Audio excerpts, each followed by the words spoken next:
Dinda Safira, selaku juru bicara kelompok 4, akan mempresentasikan chapter 2 dari buku Curriculum and Material Development yang berjudul Curriculum, Syllabus, and Lesson Plan. Kalian penasaran gak sih, pas kita sekolah tuh tiba-tiba udah ada aja pelajaran yang kita nggak tahu apa sih manfaatnya dan kenapa kita harus belajar itu? Yuk kita bahas.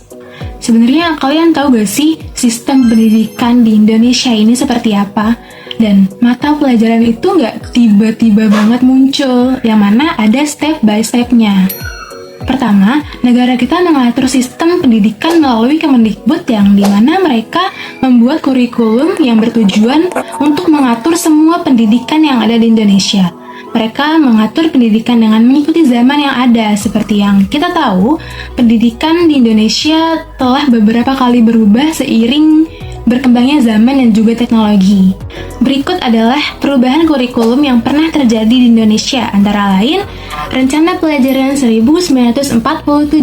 Kurikulum ini bertujuan membentuk karakter manusia Indonesia merdeka. Rencana Pelajaran Terurai 1952. Kurikulum ini merupakan penyempurnaan dari kurikulum 1947. Rencana Pendidikan 1964. Kurikulum ini memperkenalkan konsep Pancawardhana. Kurikulum 1968. Kurikulum ini bertujuan membentuk manusia Pancasila sejati. Kurikulum berbasis kompetensi atau KBK pada tahun 2004. Kurikulum ini mengurai setiap mata pelajaran berdasarkan kompetensi yang harus dicapai siswa. Kurikulum Tingkat Satuan Pendidikan atau KTSP 2006. Kurikulum ini pernah diterapkan di Indonesia. Kurikulum 2013. Kurikulum ini fokus pada kemampuan akademik siswa secara umum. Kurikulum Merdeka 2022. Kurikulum ini fokus pada pengembangan karakter dan moral siswa. Selanjutnya, kurikulum ini akan menjadi acuan dalam membentuk silabus. Silabus sendiri adalah program operasional dari kurikulum yang melibatkan serangkaian kegiatan pembelajaran dan materi pembelajaran yang dilaksanakan selama 1 semester.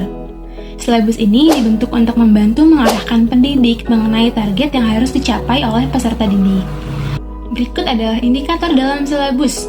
Indikator ini digunakan sebagai acuan untuk mengetahui ketercapaian tujuan pembelajaran, mengembangkan materi dan bahan ajar, merancang kegiatan pembelajaran dan menilai hasil belajar, serta menyusun alat penilaian. Selanjutnya adalah Lesson Plan atau yang kita ketahui sebagai RPP. RPP adalah proses perancangan yang dilakukan oleh guru sebelum melaksanakan kegiatan belajar mengajar yang berisi tujuan, langkah-langkah, dan media pembelajaran. RPP ini mencakup tujuan pembelajaran, langkah-langkah pembelajaran, dan penilaian. Seperti yang sudah tertera pada gambar, ini adalah contoh RPP atau Rencana Pelaksanaan Pembelajaran. Dengan adanya RPP, guru akan lebih terstruktur dan terarah dalam proses belajar mengajar, sehingga lebih efektif dan lebih cepat mencapai tujuan pembelajaran. Sekian penjelasan kami tentang chapter 2 yang berjudul Curriculum, Syllabus, dan Lesson Plan. Semoga videonya mudah dipahami dan semoga bisa membantu teman-teman semua. Terima kasih. Wassalamualaikum warahmatullahi wabarakatuh.